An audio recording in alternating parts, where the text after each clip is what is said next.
Buah asam di dalam baskom, buah asam di Jeluk Jatuh. Assalamualaikum warahmatullahi wabarakatuh. Dalam kesempatan ini, kita akan membahas terkait tentang syair gulung. Anak-anak sekalian, sebagaimana kita ketahui bahwa syair gulung adalah merupakan salah satu khasanah kearifan lokal dalam bentuk kesenian yang berasal dari Kabupaten Ketapang. Nah, syair gulung pada keseluruhannya tidak menjadi perbedaan dengan syair-syair yang lainnya secara umum di Indonesia. Lahir dari suatu ketentuan-ketentuan yang sudah ada aturannya, baik dari segi pembuatannya, bahasa yang digunakan, kemudian redaksi yang dipakai untuk penyusunan syair itu sendiri. Nah, untuk itu perlu kita pahami bahwa syair gulung merupakan bagian daripada khasanah kearifan lokal yang secara menasional adalah bagian daripada identitas masyarakat di Indonesia. Adapun syair gulung secara spesifik, dia mempunyai ciri khas tersendiri, bahwa yang pertama ciri khasnya adalah dari segi bentuknya, sehingga dia bisa dinamakan sebagai syair gulung, yaitu tulisan atau kekarangan isi daripada bait-bait syair itu ditulis di sebuah kertas yang nanti kertasnya itu akan berbentuk sebuah gulungan, sehingga ini menjadi ciri khas tersendiri untuk syair itu dinamakan syair gulung. Andaikan kita menemukan sebuah karangan syair yang mana dia tidak dalam bentuk gulungan, bisa kita temui di medsos ataupun di suatu surat kabar ketika kita membacanya dimuatkan syair itu. Nah, itu tidak mungkin kan dalam bentuk kertas asli gulungannya. Maka ciri khasnya yang dapat ditemukan juga adalah salah satunya ketika dalam bait yang tertera di dalam syair itu pasti akan memberikan suatu penjelasan bahwa itu adalah syair gulung.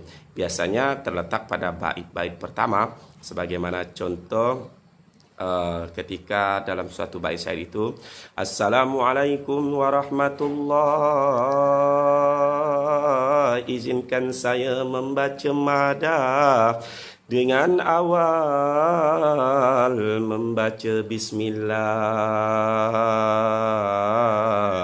Syair gulung terbukalah sudah.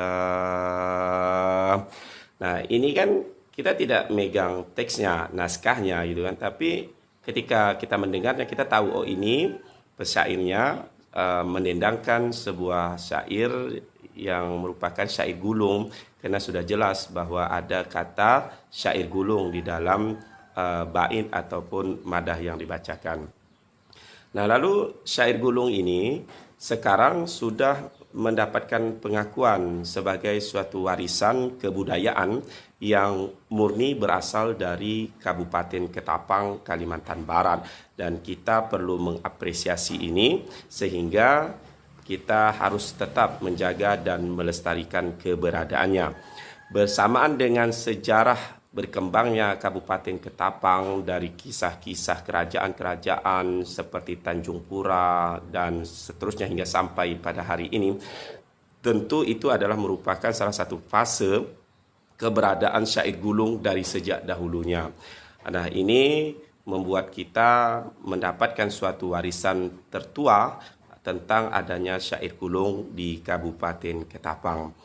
Di luar daripada bentuknya yang nanti tampil dengan gulungan, syair gulung juga disebut dengan istilah-istilah lain. Di antaranya ada yang menyebutnya kengkarangan, karena tentu isi dari syair gulung itu adalah sebuah karangan-karangan yang berasal dari suatu hal pemikiran ataupun kondisi sosial masyarakat yang hendak disampaikan. Biasanya berkaitan dengan suatu tema ataupun konsep acara yang akan ditampilkan syair gulung itu sendiri. Ketika syair gulung tampil pada suasana acara hiburan untuk pernikahan, sebagai contoh tentu isi karangan yang dibuat dalam syair gulung itu menceritakan ataupun memuat daripada kisah-kisah berkaitan dengan pernikahan, menyebut-nyebut nama pengantin, keluarganya, kemudian memberikan suatu nasihat dan sebagainya berkaitan dengan prosesi pernikahan. Begitu juga ketika beralih dalam prosesi acara khitanan, tentu akan membahas tentang hal-hal hasanah tentang khitanan atau sunatan. Dan di acara yang lain juga demikian, menyesuaikan. Maka terkadang suatu naskah syair gulung hanya bisa dipakai dalam satu tampilan acara tertentu saja, sehingga tidak bisa diulang kembali di acara yang lain, karena muatannya, karangannya tentu kontemporer, menyesuaikan dengan kondisional atau tema tempat acara tersebut. Selain kekarangan, syair gulung juga disebut dengan madah ya. Madah ini maksudnya ya itu tadi, bahwa bait-bait yang tertera di dalam syair gulung itu merupakan suatu penyampaian ataupun hasil imajinasi pengarang itu sendiri, sehingga itulah yang disebut dengan madah atau isi dari suatu karangan. Kemudian ada juga yang mengenalnya dengan syair layang ya, syair layang, karena dia bisa dibuat selayang pandang tadi, sebagai selayang pandang, sebagai hal-hal yang memberikan suatu potret gambaran terkait tentang tema, tentang kegiatan dan sebagainya, sehingga orang yang tidak tahu menjadi tahu. Dan ini menandakan bahwa syair gulung itu selalu mengikuti dari perkembangan suatu kegiatan ataupun kontemporer dengan kondisi zamannya, untuk menyampaikan suatu pesan-pesan, nasihat yang hiburan. Intinya dari segi bahasanya terjaga, kemudian dari segi penampilannya, para penyair yang menampilkannya juga demikian, penuh dengan adab dan estetika untuk menyampaikan suatu pesan dan kesan ataupun nasihat kepada publik, orang ramai yang mendengarkannya. Syair gulung biasanya tampil dengan suatu ciri khas juga dari segi nada, dari segi tadi isi juga telah Bapak singgungkan. Kalau nada biasanya berkaitan dengan cengkukan tingkat lagunya, yang mana apakah mesti ditinggikan di depan, di pertengahan, di akhir dan sebagainya.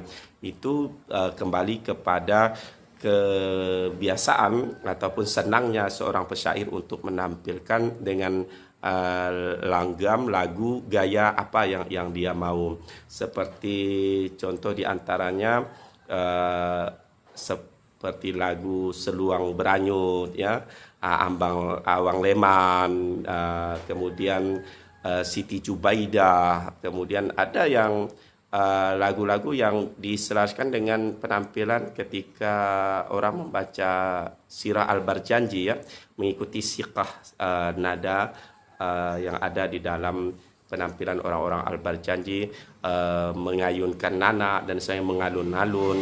Dan kembali bahwa itu adalah berdasarkan kemauan saja, keinginan ataupun penguasaan daripada seorang penyair maunya bagaimana. Yang jelas syair gulung tentu terbuka dengan nada lagu apapun yang bisa, sehingga tidak menjadi suatu hal yang perlu ditakutkan ketika kamu ingin menampilkan sebuah syair gulung.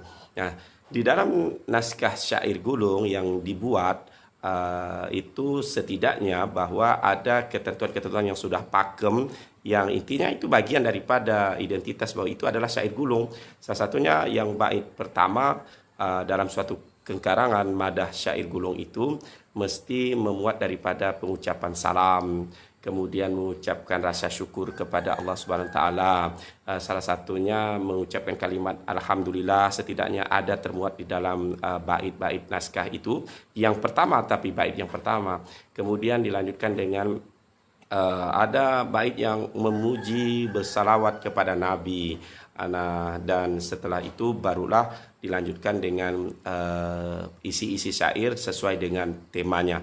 Dan di akhirnya juga sama, bahwa ada bait penutupnya itu bahwa syair juga memuat daripada permohonan maaf, kemudian juga ucapan terima kasihnya kita ketika kita telah tampil dan orang mendengarkannya, dan tentu ending akhirnya ditutup dengan pembacaan daripada salam.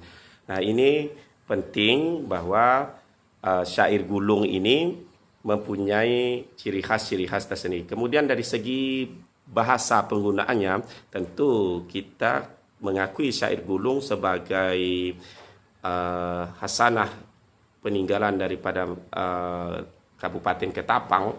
Tentu dari segi bahasa mesti memuat bahasa-bahasa kedaerahan, khususnya bahasa Ketapang. Nah, ini yang terkadang menjadi suatu tantangan tersendiri ketika kita ingin mengarang suatu syair madah ini. Kita harus memilih kosakata, kata-kata yang sesuai dengan tema atau keinginan kita, dan harus selaras padu dia antara satu dengan yang lainnya. Karena syair gulung juga mempunyai ciri khas yang sama dengan syair-syair yang lain yang dimaksud, yaitu mempunyai akhiran sajaknya AAA sama semua. Misalnya seperti tadi bahwa kita mencontohkan syair di saat pembukaan ya. Assalamualaikum warahmatullah. Nah, ini pada baris pertama tentu akhirnya sudah ada huruf H atau A gitu ya. Assalamualaikum warahmatullah. Izinkan saya membaca madah dengan awal membaca bismillah. Syair gulung terbukalah sudah.